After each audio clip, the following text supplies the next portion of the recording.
E existem lugares que as pessoas descobriram que o ajuntamento do povo de Deus, aquilo que nós chamamos casa de oração, congregação, igreja, no templo, lugar de se reunir, é o lugar mais precioso, pois eu tenho a comunhão com o outro, estou com as pessoas, eu vou para adorar, celebrar, receber a alegria do Espírito Santo na minha vida, e no sentido horizontal, está em comunhão alegre com o meu irmão, koinonia, comunhão perfeita e muito boa.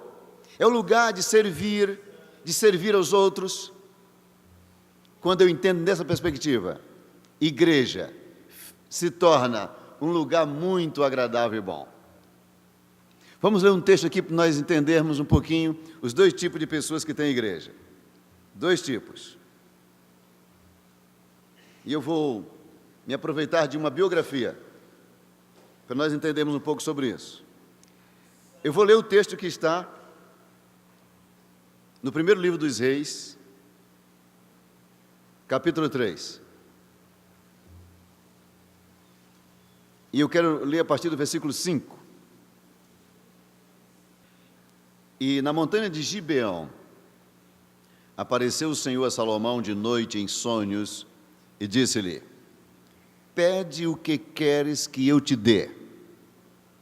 Respondeu Salomão: ah, Senhor, de grande bondade usaste para com o teu servo Davi, meu pai, porquanto ele andou diante de ti em verdade, em justiça e em retidão de coração para contigo. E guardaste-lhe esta grande benevolência, e lhe deste um filho que se assentasse no seu trono, como se vê neste dia. Agora, pois, ó Senhor meu Deus, tu fizeste reinar teu servo em lugar de Davi, meu pai, e eu sou apenas um menino, pequeno. Ele quer dizer, eu tenho a sabedoria de uma criança só. Não sei como sair, não sei como entrar, não sei como governar o povo. Teu servo está no meio de teu povo, que elegeste, povo grande, que nem se pode contar, nem numerar pela sua multidão. Dá, pois, a teu servo um coração entendido, sábio, para julgar o teu povo, para que prudentemente discirna entre o bem e o mal. Porque quem poderia julgar esse tão grande povo? E pareceu bem aos olhos do Senhor o ter Salomão pedido tal coisa, pelo que disse o Senhor: porquanto pediste isso, e não me pediste para ti muitos dias, nem riquezas, nem a vida de teus inimigos, mas pediste entendimento para discernir o que é justo, eis que faço segundo as tuas palavras. Vou te dar isso. Eis que te dou um coração tão sábio e entendido, que antes de ti teu igual não houve, e depois de ti teu igual não se levantará. Também te dou o que não pediste. Assim eu te darei riquezas como glória, de modo que não haverá teu igual entre os reis por todos os teus dias. Tu vais ser o mais rico de todos. E ainda se andares nos meus caminhos, guardando os meus estatutos e os meus mandamentos, como mandou Davi.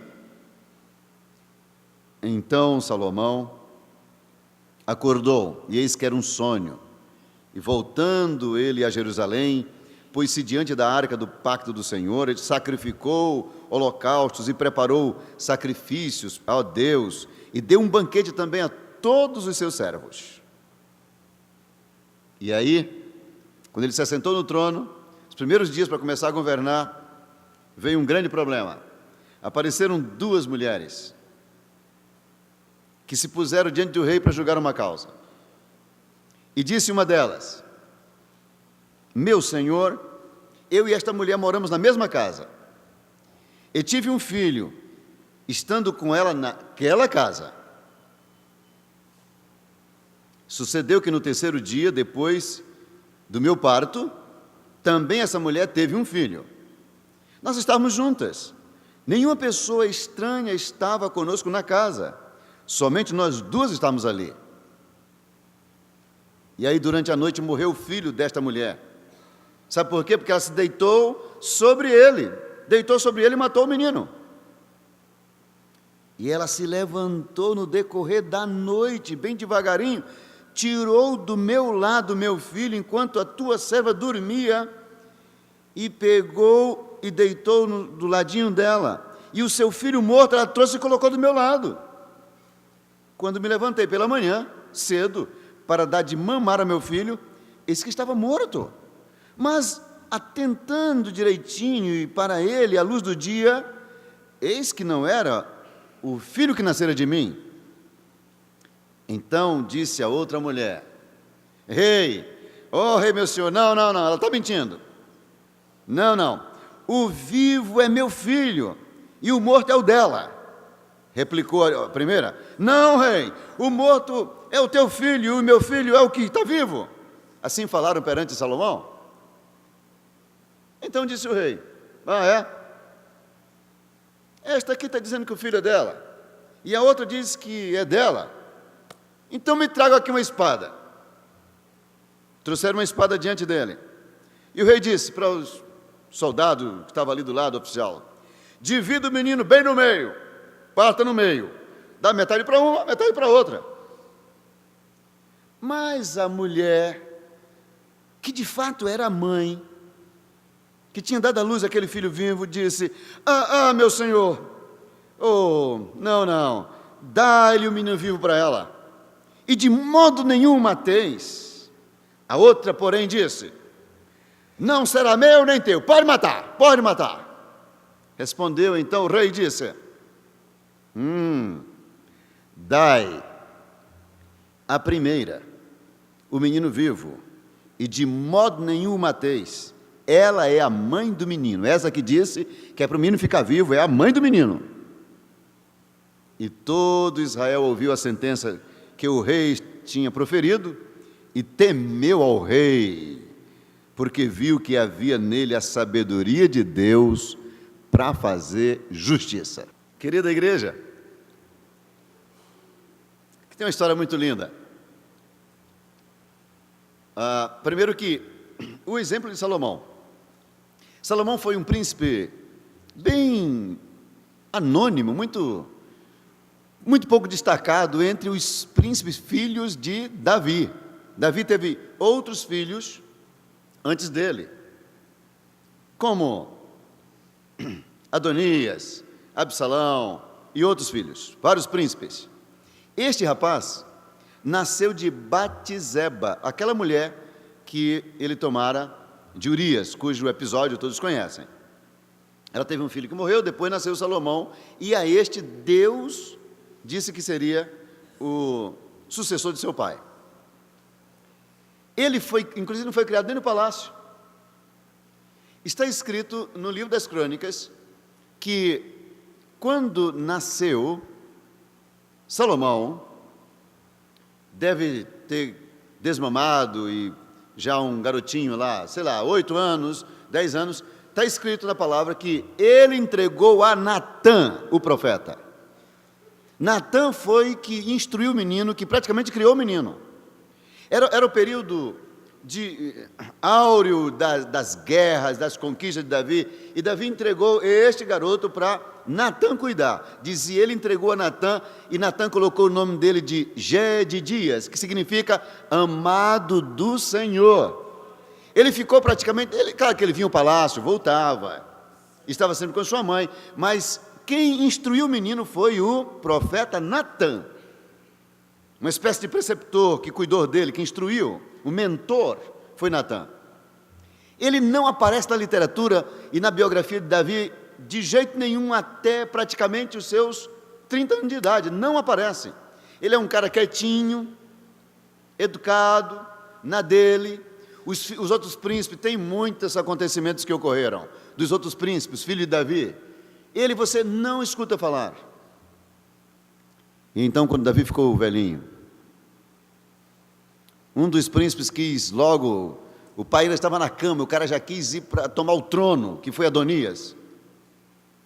Apareceu o profeta Natã e a mãe dele, e fizeram lembrar o rei, que ele tinha escutado a voz do Senhor a respeito de Salomão, e que Salomão deveria assumir. Davi decidiu então chamar o profeta, sacerdotes, e darem posse ao filho Salomão. E Salomão então tomou posse. Depois que ele tomou posse, ainda Davi viveu uns dias, e Davi morreu, foi sepultado, e de fato, Salomão assume o comando do governo. Quando ele assumiu, a primeira coisa que ele fez, ele vai a uma montanha chamada Gibeã, que é o Monte Moriá, onde o pai buscava a presença do Senhor, e disse: lá eu irei para mim buscar o meu Deus, eu preciso de orientação e sabedoria para governar esse povo. Olha aqui uma coisa, você nunca conseguirá fazer algo bem feito, diligente, produtivo, se você não buscar direção e sabedoria de Deus. Seja em governo político, seja numa empresa, seja na tua atividade profissional, seja no que for na vida, você não fará com eficiência, diligência e graça se você não buscar Deus. Salomão, que tinha sido instruído por um grande homem, um grande profeta, ele teve um pai exemplar, ele foi buscar a presença de Deus. Outra coisa aqui, lembremos-nos que Davi, aí pelos 18 anos, 19, 20, já era um general conhecidíssimo, de nome nacional. Ele foi um herói nacional bem novinho. Ele matou o gigante Golias e se torna um dos generais de Saul, meu filho, muito novo. Empreendeu guerras e venceu todas.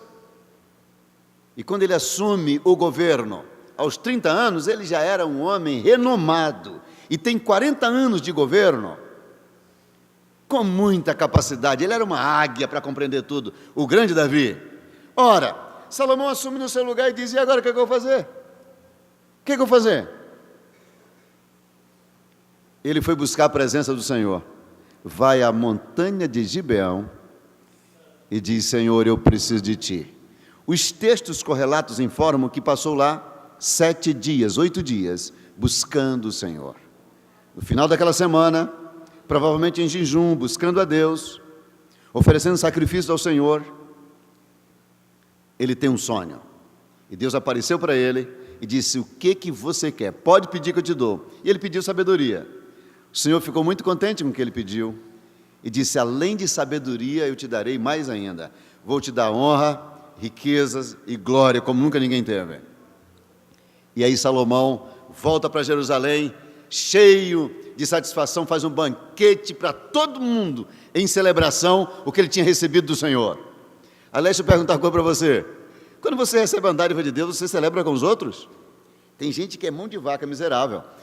Ele recebe bênção de Deus e não faz nem um churrasquinho para os seus amigos. Por favor. Salomão diz assim: e deu um grande banquete, porque ele recebera a bênção de Deus. Essa história dessas mulheres, que eu li, que vocês ouviram, é um relato verídico, uma constatação de um fato histórico. Ele registra, e todo mundo que falou sobre isso, claro, dá essa ênfase. Nós registramos aqui a sabedoria de Salomão, a capacidade que Salomão teve de discernir um fato e dizer quem estava com a verdade. Sempre o texto é para mostrar isso, mas esse texto tem aqui uma metáfora, há uma analogia nesse texto, linda, fantástica e maravilhosa. Preste atenção. Quando as mulheres chegaram, elas disseram: nós moramos na mesma casa.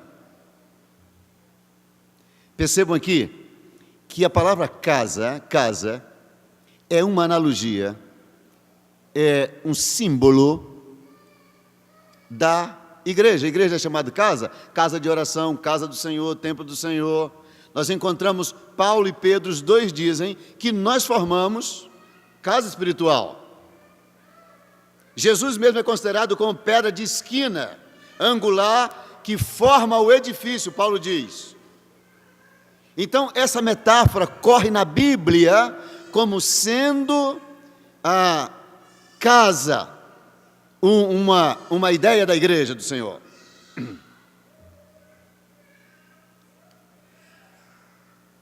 Como ideia da casa. Paulo fala isso, Pedro fala isso, nós temos essa ideia. Nesse sentido, aquelas mulheres estavam na casa, a casa como símbolo da igreja, e elas duas representam os dois tipos de pessoas existentes na igreja.